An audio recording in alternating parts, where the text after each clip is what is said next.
Hello and welcome students, Gyanjyoti coaching সেন্টারের পক্ষ থেকে তোমাদের সকলকে আরো একবার স্বাগত। আজকে আমি তোমাদের ইউনিট 3 থেকে কিছু সাজেশন নিয়ে এসেছি। আশা করছি সাজেশনগুলো তোমাদের হেল্পফুল হবে। যতটা একেবারে ছেকে নিয়ে আসা সম্ভব হয়েছে আমি কিন্তু সেভাবেই নিয়ে এসেছি। আশা করছি কোশ্চেনগুলো তোমাদের খুব খুব খুব হেল্পফুল হবে। ঠিক আছে, কথা না বাড়িয়ে কিন্তু আমি আজকে একেবারে তোমাদের যে প্রশ্নগুলো আছে সেগুলো নিয়ে আমি আলোচনা করছি। সবার প্রথমে আমি 2 মার্কসের প্রশ্নগুলো আলোচনা করছি। আমি ভীষণ ধীর স্থির ভাবে বলবো, হোক ভিডিওটা লম্বা কোনো সমস্যা নেই, আলটিমেটলি এটা তোমাদের কাজেই লাগবে, সেজন্য একটু ধৈর্য ধরে পুরো ভিডিওটা শুনবে। ঠিক আছে, সবার প্রথমে আমি 2 মার্কসের প্রশ্নগুলো আলোচনা করছি। দেখো, ব্যক্তিত্ব কি বা কাকে বলে? ঠিক আছে, ব্যক্তিত্ব কি বা কাকে বলে, এটা 1 নাম্বার, 2 মার্কসের 1 নাম্বার। 2 মার্কসের নাম্বার 2, ব্যক্তিত্বের ব্যুৎপত্তিগত অর্থ কি? ব্যক্তিত্বের ব্যুৎপত্তিগত অর্থ কি? এরপরে রয়েছে নাম্বার 3, উডওয়ার্থের মতে ব্যক্তিত্ব কি? উডওয়ার্থের মতে ব্যক্তিত্ব কি? নাম্বার 4, মানসিক স্বাস্থ্যবিজ্ঞান কি? মানসিক স্বাস্থ্যবিজ্ঞান কি? পরবর্তী, মানসিক স্বাস্থ্যবিজ্ঞানের একটি উদ্দেশ্য। মানসিক স্বাস্থ্যবিজ্ঞানের একটি বলো বা দুটি, মোটামুটি তোমরা 3টা উদ্দেশ্য কিন্তু দেখে যেও। ঠিক আছে, মানসিক স্বাস্থ্যবিজ্ঞানের চলো যেটা 3টি উদ্দেশ্য করে দিচ্ছি। এরপরে রয়েছে mental health and hygiene is the full and harmonious functioning of the whole personality. এই উক্তিটি কার? খুব ভালো করে দেখে যেও, এই উক্তিটি কার? Mental health and hygiene is the full and harmonious functioning of the whole personality. এই উক্তিটি কার বা কে বলেছেন? পরবর্তী প্রশ্ন, উত্তম মানসিক স্বাস্থ্যের লক্ষণ আলোচনা করো। উত্তম মানসিক স্বাস্থ্যের লক্ষণ আলোচনা করো। পরবর্তী প্রশ্ন, মানসিক স্বাস্থ্য বিজ্ঞানের দুটি বৈশিষ্ট্য লেখো। মানসিক স্বাস্থ্য বিজ্ঞানের দুটি বৈশিষ্ট্য লেখো। এরপরে রয়েছে তোমাদের ওসিডি কি? ঠিক আছে, অবসেসিভ কম্পালসিভ ডিসঅর্ডার যেটা রয়েছে, ওসিডি কি? পরবর্তী প্রশ্ন, কেমোথেরাপি কি এবং কিভাবে কাজ করে? কেমোথেরাপি কি, কিভাবে কাজ করে? এর সাথে সাথে 2 নম্বরের প্রশ্নগুলো শেষ হচ্ছে। ঠিক আছে, এরপরে আমি নাম্বার 5 এর গুলো আলোচনা করছি। দেখো, নাম্বার 5 এর প্রথম প্রশ্ন, ব্যক্তিত্বের বৈশিষ্ট্য বা প্রকৃতি আলোচনা করো। ব্যক্তিত্বের বৈশিষ্ট্য বা প্রকৃতি আলোচনা করো। পরবর্তী প্রশ্ন নাম্বার 5 এর জন্য, মানসিক স্বাস্থ্য বিজ্ঞানে বিদ্যালয়ের ভূমিকা কি? খুব ভালো করে কিন্তু বিদ্যালয়ের ভূমিকাও দেখবে এবং সামাজিক পরিবেশের ভূমিকা কি আছে খুব ভালো করে কিন্তু এই দুটো ভূমিকা দেখে যাবে। মানসিক স্বাস্থ্য বিজ্ঞানে বিদ্যালয় এবং সামাজিক পরিবেশের ভূমিকা কি?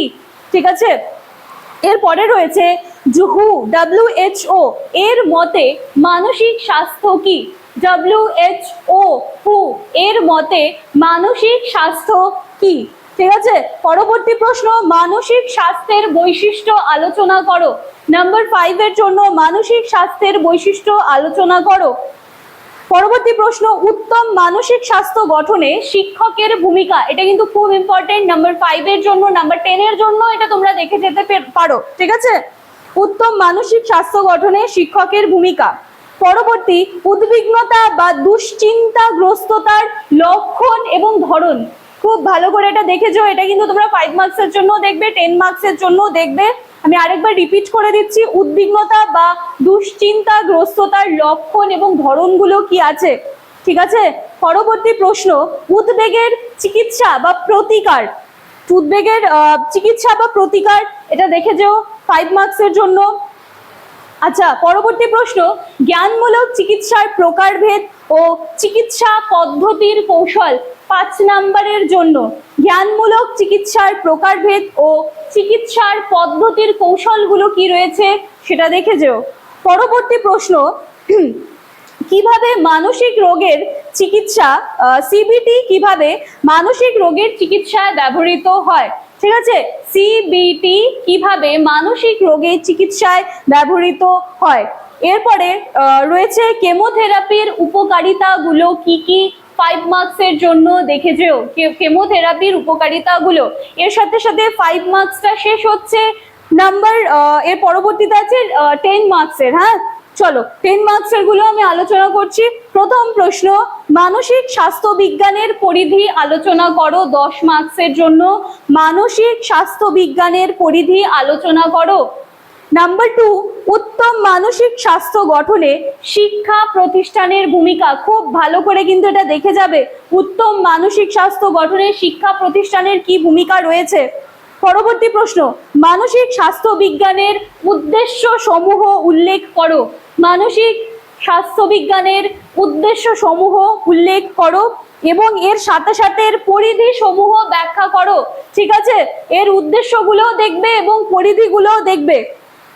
পরবর্তী প্রশ্ন, উদ্বেগ বা দুশ্চিন্তাগ্রস্ততার কারণ কি, কারণগুলো লিখবে এবং এর লক্ষণগুলো কি কি রয়েছে সেটাও কিন্তু খুব ভালো করে 10 মার্কসের জন্য দেখে যাবে। এর পরবর্তীতে রয়েছে অবসাদ। ঠিক আছে, অ্যাংজাইটি, অবসাদ প্রতিরোধে পিতামাতা ও শিক্ষকের ভূমিকা ও উপাদান আলোচনা করো। শিক্ষকের ভূমিকাটা খুব ভালো করে দেখে যাবে, উপাদানগুলো খুব ভালো করে দেখে নিও 10 মার্কসের জন্য। পরবর্তী প্রশ্ন, কগনিটিভ বিহেভিয়ারাল থেরাপি কি। ঠিক আছে, এর মূল তত্ত্ব এবং উপাদানগুলি আলোচনা করো। পরবর্তী প্রশ্ন, ওসিডি এর লক্ষণ, কারণ এবং চিকিৎসা। তিনটা খুব ভালো করে দেখে যাবে, লক্ষণ দিলে লক্ষণ লিখতে পারবে, কারণগুলো কি সেটা লিখতে পারবে, চিকিৎসা আসলে চিকিৎসাটাও সুন্দর করে লিখে দিতে পারবে। ঠিক আছে, আচ্ছা পরবর্তী প্রশ্ন, কেমোথেরাপির প্রকারভেদ এর পার্শ্ব প্রতিক্রিয়া সম্পর্কে আলোচনা করো। যে কেমো দিলে এর যে একটা সাইড এফেক্টস হয় সেগুলো কিন্তু খুব ভালো করে দেখে যেও 10 মার্কসের জন্য। চলো এর সাথে সাথেই তোমাদের কিন্তু ইউনিট 3 এর সাজেশনটা আজকে শেষ হয়ে যাচ্ছে। যতটা সম্ভব একেবারে বাছাই করে নিয়ে আসা যায় আমি কিন্তু সেই চেষ্টা করেছি।